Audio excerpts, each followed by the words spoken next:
नमस्कार दोस्तों, मैं हूं आलोक। स्वागत है आप सभी का आप सभी के अपने ही यूट्यूब चैनल आलोक्स ब्लॉग पर। एग्लोनिमा के मेरे जो प्लांट मैं कवर नहीं कर पाया हूं वो ऐसे ही रखे हुए हैं, क्योंकि जिनको मैंने कवर किया है वो काफ़ी छोटे पौधे हैं और उनके साइज़ की मेरे पास पॉलीथीन्स अवेलेबल थी।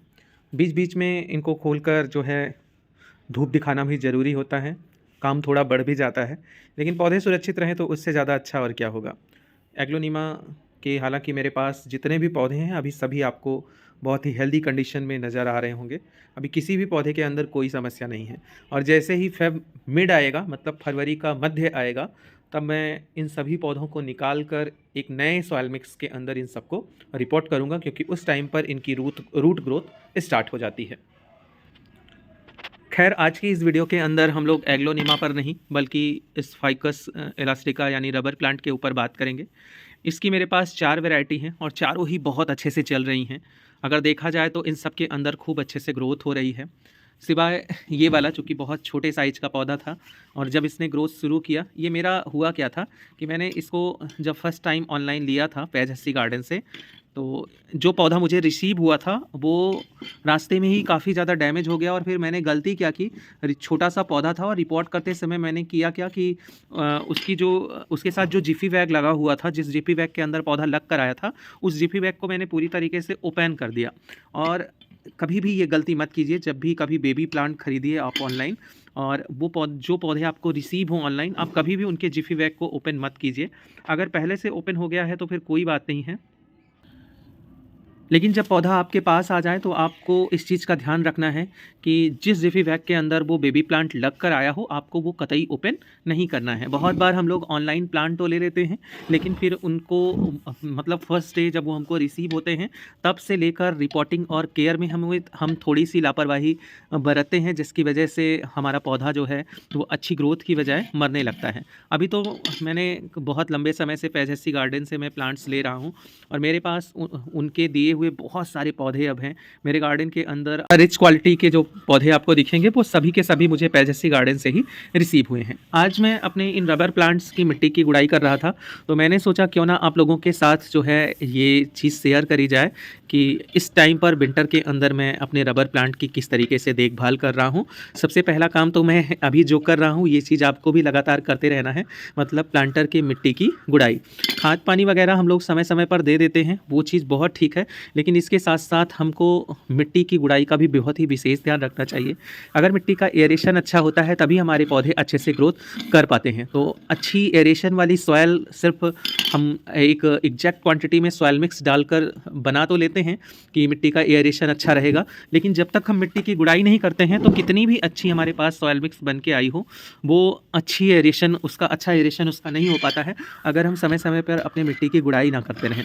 और मिट्टी की गुड़ाई करने से दो फायदे हो जाते हैं। जो थोड़ा बहुत खरपतवार निकल रहे होते हैं वो निकल जाते हैं, एरेशन अच्छा रहता है तो मिट्टी के अंदर पनप रहे फफूंद वगैरह जो होते हैं, फंगस वगैरह, वो भी जब एयर के संपर्क में आते हैं तो वो न्यूट्रलाइज हो जाते हैं।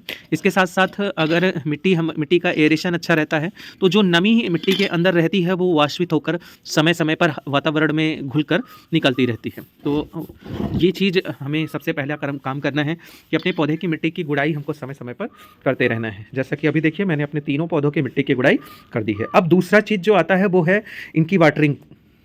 इसके बाद हमें वाटरिंग का बहुत ही विशेष ध्यान देना है। पानी देते समय हमें इस चीज़ का ध्यान रखना है कि पानी बहुत ज़्यादा टंकी का रुका हुआ पानी नहीं होना चाहिए, ताज़ा पानी हम दें। और ये अभी जो दिसंबर के लास्ट से लेकर ये जो फरवरी के मिड तक का जो समय होगा, इसमें पौधों को बहुत ज़्यादा पानी की ज़रूरत पड़ेगी भी नहीं। एक दिन आप वाटरिंग कर देंगे तो आराम से पौधे जो है वो कम से कम 4 से 5 दिन उस वाटरिंग से अपना काम चलाते रहेंगे। अभी मैंने देखिए परसों पानी दिया है अपने इन पौधों को और मुझे लगता है कि अब मिनिमम 2-3 दिन बाद ही जो है पौधों को पानी देने की ज़रूरत पड़ेगी। तो बहुत ज़्यादा ठंडा पानी नहीं देना है और पानी बहुत ज़्यादा भी नहीं देना है, मतलब कि पर डे पाइप उठाया या फिर वाटर कैन उठाया और पौधों में पानी देते चले गए। इसके साथ साथ पौधों के ऊपर जो हम वाटरिंग करते हैं स्प्रे करके, इस चीज़ को भी हमको ध्यान थोड़ा रखना होगा। इस टाइम पर पौधों की पत्तियां थोड़ा डस्टी सी हो जाती हैं, एक वैक्स की लेयर सी जो कि वातावरण के अंदर जो एक चेंज आता है, इस वजह से जो डस्ट होती है वो हवा में बहुत ज़्यादा इधर उधर उड़कर नहीं जाती, बल्कि जैसे घर में झाड़ू लग रही है या फिर हवा चल रही है उसके माध्यम से धूल आ रही है, तो वो सारी जो धूल होती है वो पौधों की पत्तियों पर जमने लगती है, और जब ये धूल जम जाती है पत्तों पर तो फिर पौधे देखने में थोड़ा अजीब से दिखाई देने लगते हैं, और फिर हम क्या करते हैं, पर डे स्प्रे कर करके पौधों को की पत्तियों को धुलते रहते हैं, जिससे हमारे पौधे अच्छे और सुंदर दिखाई दें। लेकिन इस चक्कर में हम कुछ चीज़ों का ध्यान नहीं देते। पहला तो ये जो सर्दियाँ होती हैं इसमें हमें पौधों की पत्तियों पर बहुत ज़्यादा पानी स्प्रे करके नहीं देना होता है, क्योंकि जो स्प्रे वाटर होता है ये पत्तों को बहुत ज़्यादा देर तक जो है वो भिगो कर रखता है। कभी कभार तो पूरा का पूरा दिन जब धूप नहीं निकलती है तो मॉइस्चर लगातार बना रह जाता है, तो इससे कहीं ना कहीं थोड़ी सी समस्या बन जाती है। हमें स्प्रे करके पानी देने की बजाय करना क्या होगा कि पानी जैसे स्प्रे करके धो ही रहे हैं तो महीने में 1 ही 2 बार धो लें। कैसे? अगर हम चलिए मान लीजिए कि हम स्प्रे करके पानी दे ही रहे हैं, तो स्प्रे कर जो पानी देना है वो महीने में सिर्फ 2 बार दें। जैसे 15 दिन का एक अंतराल चुन लें, 15 दिन के अंतराल पे सिर्फ 2 बार पत्तों को धुल दें। बाकी दिनों में घर में आपके खराब कॉटन के कपड़े होंगे ज़रूर, उन कपड़ों की सहायता से जिन पौधों की पत्तियों को पोंछा जा सकता है उनको पोंछ दीजिए। बाकी अगर नहीं भी पोंछा जा सक रहा है, थोड़ा डस्टी सी ही दिखाई दे रही हैं, तो आपको उसको लेकर बहुत ज़्यादा टेंस होने की ज़रूरत नहीं है। जैसे ही ये फेब का मंथ आएगा फिर से आप पौधों की पत्तियों को जब स्प्रे करके बार बार धुल के नहला कर पानी देंगे, क्योंकि समर टाइम पर तो ये इंजॉय भी करते हैं उस चीज़ को, तो उस टाइम पर हम अपने पौधों की पत्तियों को बिल्कुल नहलाकर भी पानी दे सकते हैं। अभी तो मैं सिर्फ ऐसे ही पूछ दे रहा हूँ। तीसरी जो अगली जो चीज़ जिस चीज़ का हमको ध्यान रखना है वो है इनकी सनलाइट रिक्वायरमेंट का। इस टाइम पर हमें अपने इन रबर प्लांट के पौधों को थोड़ा हफ्ते में या फिर 2 हफ्ते के अंदर 1 दिन फुल सनलाइट में जब अच्छी धूप निकली हो तो निकाल कर धूप दिखा देना चाहिए। अगर हम धूप दिखाते रहेंगे तो भी पौधे हमारी अच्छी ग्रोथ करते रहेंगे। होता क्या है कि इनडायरेक्ट लाइट में कई दिनों तक पौधे रखे होते हैं, और इस टाइम पर बहुत अच्छे से इनडायरेक्ट सनलाइट हमारे बरामदे में या फिर कंपाउंड वगैरह में नहीं आती है, तो दिक्कत ये आती है कि प्रकाश संश्लेषण की जो क्रिया होती है वो बाधित होती है। इस वजह से अगर हम समय समय पर इनको निकाल कर धूप दिखाते रहेंगे तो वो फोटोसिंथेसिस का रुका हुआ प्रोसेस जो है वो इन्हेंस होगा और पौधे हमारे अच्छे से ग्रोथ कर पाएंगे, क्योंकि फोटोसिंथेसिस वो प्रोसेस है जिसमें पौधे अपना भोजन बनाते हैं। तो इस चीज़ का हमको ध्यान रखने की ज़रूरत है। अगला जो मेन टॉपिक है जिसे हमें ध्यान में रखना है, रबर प्लांट के पौधे अक्सर आपको झुके हुए दिखाई देंगे। होता क्या है कि जब हम इनको ऐसी जगह पर प्लेस करते हैं जहां पर ब्राइट लाइट आती है, तो जिस तरफ से सूर्य की रोशनी इंटर करती है पौधे उसी तरफ हमारे धीरे धीरे बेंड होने लगते हैं। तो ऐसी जगह पर रखना है जहां पर बैलेंस सनलाइट आती हो। देखिए यहाँ पर ये पौधा कैसे झुक सा गया है, ये वाला भी पौधा थोड़ा थोड़ा झुका हुआ दिखाई देगा, ये तो बिल्कुल सीधा जा रहा है। हुआ क्या था कि इनको मैंने जब अंदर रखा हुआ था तो एक तरफ से पौधे भी थे और दूसरी तरफ से सनलाइट मिलती थी, तो ये उसी तरफ झुकते हुए चले गए। तो अभी ये वाला अच्छी ग्रोथ कर रहा है, बिल्कुल सीधा है, तो आई होप कि ये सीधा ही रहेगा।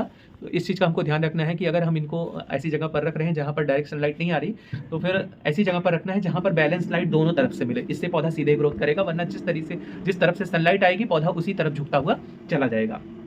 ये बात हो गई।